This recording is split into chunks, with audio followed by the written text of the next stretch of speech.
Jeremy Doku, why might Villa want that man?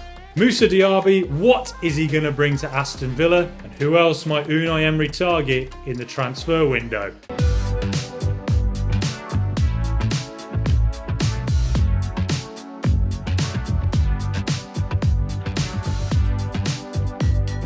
Welcome to All Villa, No Filler. Please like and subscribe if you love the mighty Villa. Last week, when Villa signed Moussa Diaby, I reached out to a man who'd been on this podcast before, Dougie Critchley from Football Daily and regularly on Sky Sports. I wanted to know a bit more about the man Villa were signing for so much money, but I also wanted to know why Villa were consistently being linked with Rennes forward Jeremy Doku. So that is where I started. I asked Dougie just how good is Jeremy Doku and why might Villa want him. He's a bit of a maverick.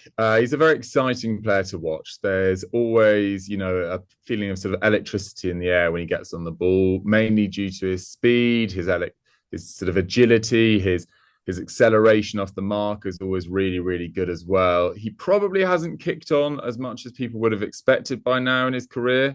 I mean, there were some useful cameos for Belgium in Euro 2020.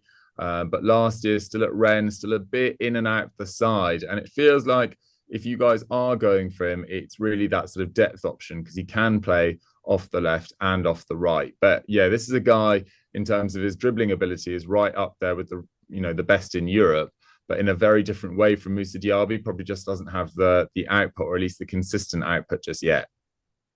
Is he comparable to Eberechi Eze, would you say? I feel like I've watched him play and he has a similar kind of he's good at sort of being stationary. Players are surrounding him and then he just can sort of drive away with a bit of skill. Is that a fair comparison, would you say? Yeah, I think Eze is probably a little bit more polished in terms of his passing. I think Eze really improved towards the back end of last year, having come back from injury as well and was scoring some wonderful long-range strikes. I'd rather see Doku in the wide areas, one-on-one potentially, because he is very capable of beating his man on the outside or on the inside as well. But I think Villa fans, he's not the finished product in the way that Pau Torres or Tielemans or Moussa Diaby is. This is definitely more of a development player if you were to get him in. And kind of how different would you say he is to Diaby? I mean, obviously Diaby's more developed, but how different as a player is he?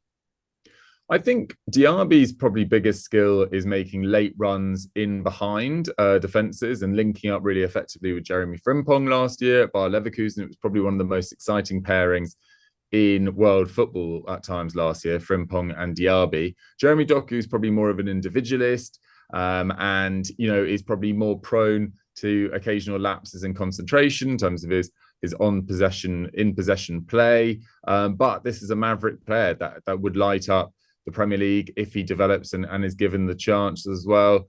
He's been linked with a number of moves over the last few years that haven't quite materialised, whether that's due to his agent or the price being quoted, because he is a really high potential player. We just are still talking about potential rather than a player that's in the sort of peak of their career. So that was our chat about Jeremy Doku, but Villa have actually signed Moussa Diaby. And I wanted to know from Dougie why exactly Unai Emery might have been so keen to get him in to Villa Park. Well, I think he's a player that he'll know from his time at PSG. Moussa Diaby didn't actually play under Emery. The year that Emery left, which I believe was in 2018. He then played very consistently for the next year. But Emery will know what his reputation was like from his time in the PSG academy. This is a player that's gone from strength to strength at Bayer Leverkusen in a very different way to Leon Bailey. He hasn't really had any injury issues over the last few years. He's actually only missed 2 games during his time at Bayer Leverkusen, and one of which was for COVID, so you can't really blame him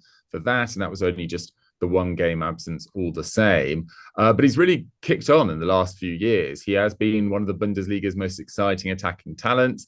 And I know what everyone listening is going to think, the Bundesliga attacks, which I think is a little bit overhyped, to be honest. I think, yes, it didn't really work out as we expected for Kai Havertz or Jadon Sancho just yet, or even Timo Werner. But they arrived a little bit younger, a little bit rawer than Moussa Diaby. And they didn't have an experience of working for a really top at a really top club or under really top managers as well. Whereas Moussa Diaby does have that 1 season at PSG. And in the last couple of years has played under some really promising managers as well, in Gerardo Sioane and then Xabi Alonso, who came in October last year, with the club facing a little bit of a relegation battle and ended up finishing way up the table. And, his output's gone from strength to strength. I think last year it was 12 goals and 9 assists in 43 games in all competitions. That was worked out at around 17 goal contributions in the league alone. The year before that, it was 25. The year before that, 14. So this is a guy who has had 3 years of exceptional performance at Bayer Leverkusen and who seems ready to hit the ground running in the Premier League. And what do you think he brings to Villa that we don't currently have in the squad? I think that consistency and potentially injury record on the right-hand side. I think Leon Bailey wasn't necessarily the wrong player to target at the time, but it hasn't worked out as many Villa fans would have expected. And I think he has got capabilities of playing in a 4-4-2 if Emery wants to use that formation as well. He was actually a striker before becoming a winger and his days in the PSG academy. I believe that was because he was seen as a little bit too lightweight to play up front. But that just does go to show that this is a guy that's very comfortable running onto passes, into the box. And his finishing has just got calmer and calmer and more relaxed as time has gone on. So I think Villa fans can expect a player that could play comfortably on the left. He's probably going to be used on the right, but could also potentially play up front with Watkins in a 4-4-2. And in a squad where you're now looking really deep at centre-back and central midfield, you did need to improve your options on the wing, and you did need to improve your depth at centre-forward as well, which is what I'd expect Unai Emery to move on to next. And do you think he could be a very effective player sort of on the counter? Let's say Villa is sitting deep and you want to knock it sort of long and there's a bit of space for someone to run into. Is he like a bit of a perfect signing for that? Absolutely. I think the system that you guys play where you don't mind, bringing teams onto you to then hit on the break, I think he's absolutely perfect for that. I mean, last year in the Bundesliga, he was clocked running around 36 kilometers per hour, which doesn't make a lot of sense in and of itself. But that was actually 4th fastest in the whole Bundesliga. And that is a league where there's endlessly really physical, really transitional players that are used to operating at really fast speeds. To put that in a little bit of context, Mykhailo Mudryk, in his first game for Chelsea against Liverpool, clocked 36.6. So just 0.6 of a kilometre per hour slower than Mudryk, who has looked just sort of otherworldly fast since joining Chelsea and even in his days at Shakhtar as well. So this is a player that is tailor-made to operate on the counter-attack under Unai Emery. And, there's been a lot of talk about Diaby, as in, everyone I've spoken to about him has spoken very, very highly of him, which has given me a lot of confidence that this is going to work out. I mean, the fact that Unai Emery wants him, I always just back Emery's decision-making at the moment when it comes to a player. But do you think he is already one of the best attackers in Europe? I think he's definitely one of the best in his position. I mean, I put it out when he joined Villa. I think he's in the top 10 in the world as a right wingers. Admittedly, right wing is probably not as strong at the moment as left wing. There's probably Salah, Saka, Ousmane Dembele, names that instantly spring to mind. But I think Diaby has the potential to become a top 5 player in the world in his position. I thought there was potential that he would go to a Champions League level club because he's played in the Champions League in the last couple of years with Bayer Leverkusen. He's also gone deep into the Europa League last year. And he did very well at that level as well. It felt like he was a player that was ready to do that next step. The clubs that I thought were going to be linked to him, he was probably going to be a backup. There was talk about Real Madrid at one stage. I don't think he gets into that starting 11 ahead of Rodrigo. There was talk about Arsenal over the last few seasons as well. Again, they seem very settled with Bukayo Saka. So I think it made more sense for him to go and become a regular elsewhere. But this is a real coup for Aston Villa. As I said, this is a player with Champions League level experience, with France caps to his name, who has excelled in a very competitive division outside of the title race in the last few years. There are a number of clubs ranging from sort of 2nd down to 8th, 9th in the Bundesliga that are a very similar standard. And Moussa Diaby has excelled in lots of those tighter games as well. It's not just Diaby that Villa have signed, they've also got in Pau Torres. Professor Unai might have managed him at Villarreal, but I wanted to know why he'd have brought him into Aston Villa when there's already quite a few strong centre-backs already at the club. Okay, well, it's very exciting to hear that, and I'm looking forward to him potentially making his debut out in the US very, very soon. But, we'll look at one or two other players that Villa have signed as well. Pau Torres. Now, obviously, very, very good in possession. He'd made his debut in the summer series against Newcastle, and I described his ability on the ball as poetic. It sort of made me want to write poetry. It was very pretty, almost like a bit Busquets-esque at times, which could be overhyping it because obviously Busquets is one of the greatest CDMs of ever. But he just had a very sort of Spanish style about him, where he's calm, composed on the ball, good with his feet, and good at knocking it along to a striker. But what do you think Emery brought him to the club for? Why did you think he brought him into Villa, considering that Villa already have quite a strong couple of centre backs? Yeah, definitely. I think he's obviously a left-sided centre back. That's where Tyrone Mings has been playing. Mings had a drop off under Steven Gerrard, along with a number of players. I'm not just singling him out for that. But I thought Tyrone Mings was, exceptional under Emery last year. But you did need a little bit more depth in that left-sided centre-back role. Pau Torres has been linked with Spurs. He's been linked with Man United. He's been linked with even Liverpool, I believe, over the last few seasons. So again, it feels like quite a coup for Aston Villa. I also think he's got a nicely different skill set from Tyrone Mings as well. I think Tyrone Mings, the far more physical player, very adept at set pieces, very adept at defending set pieces. And that will be something that Emery doesn't want to just completely lose from his backline. So I think that there's a chance that Pau Torres could potentially be paired with Diego Carlos. But again, with Diego Carlos just coming back from that Achilles rupture, it felt sensible for Aston Villa to invest in another centre-back and another top centre-back this summer. And Pau Torres, with his experience with Spain, with his experience with Villarreal in the last few years, reaching a Champions League semi-final, winning the Europa League even, getting experience with Spain in major tournaments, feels ready to take the next step of his career. And in a similar vein to Moussa Diaby, I thought he'd be going to a Champions League level club. So again, this feels like a bit of a coup for Villa. I do have slight concerns about his physicality, but we won't know really until we've seen him in action. So best of luck to him. Okay, and when you look at Villa's squad, where do you think Unai Emery might target next?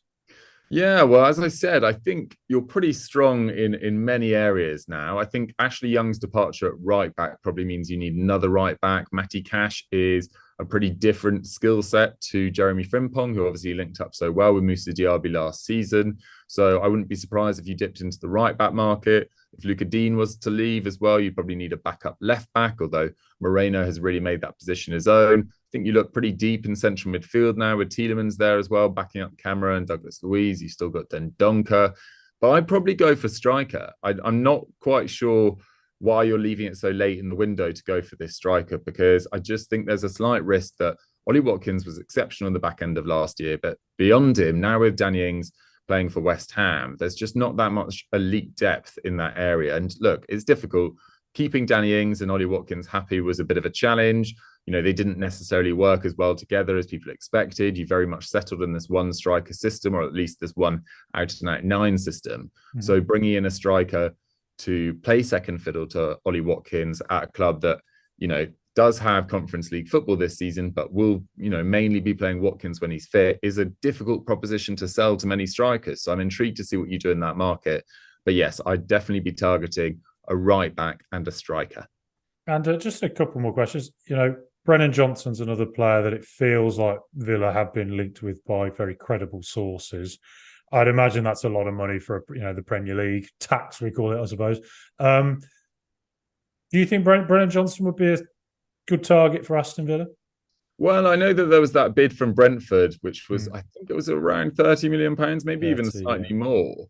And that got rejected straight off the bat. I mean, he is a key part of Nottingham Forest project moving forward. I know they obviously signed, 23, 24 players last season. A lot of them didn't work out, but they did seem to have a settled 11 towards the end of the year. And Awoniyi and Brennan Johnson and Morgan Gibbs-White were really starting to build a bit of a relationship. And I thought Brennan Johnson was impressive last year. I think he'd probably be quite well suited to Emery's style of play, not necessarily being all that bothered about endless, needless possession, but, springing forward in the right moments. I think Brennan Johnson's got the pace on the counter-attack. He's got good dribbling ability and actually showed a surprisingly good eye for goal as well last year. So potentially that's someone you could target, but I think it would just cost a lot of money this year to get him out of Nottingham Forest. So I'd maybe look abroad. Okay, yeah, that's where I suspect Villa are going to go. It's just that price. Forest, particularly, it's quite late in the window, actually, if we were to get him, and they were trying to find a replacement. Though I suppose they have signed Elanga from Man United, so I don't know whether that could potentially be a replacement for him in case he does go. But Dougie, it's been absolutely great to chat to you. I always love listening to your thoughts on football. I enjoy following you on Twitter or X or whatever the hell it's called these days. So Dougie, for those who don't know, where can we find you and your work online? Yeah, sure. So go check out Football Daily. I'm also, occasionally on Sky Sports and Sky Sports News as well. But yeah, Football Daily, I'm on many of their shows per week. You can also follow me on Instagram, Twitter, TikTok at Dougie Critchley. So yeah, come on over and always enjoy chatting to football fans and other podcasts as well. So if you want to hit me up on Twitter and debate something or chat about something, I'm always willing to have a chat. But yeah, Frankie, thank you so much for having me on again. So that was the chat with Dougie Critchley. Please follow him online. Check him out, what he does. He's a really great football journalist and well worth the follow. And as I said before, please like and subscribe to what we do. Subscribe on YouTube, on audio channels for our podcast, and also follow us on Twitter. But until next time, up the mighty Villa.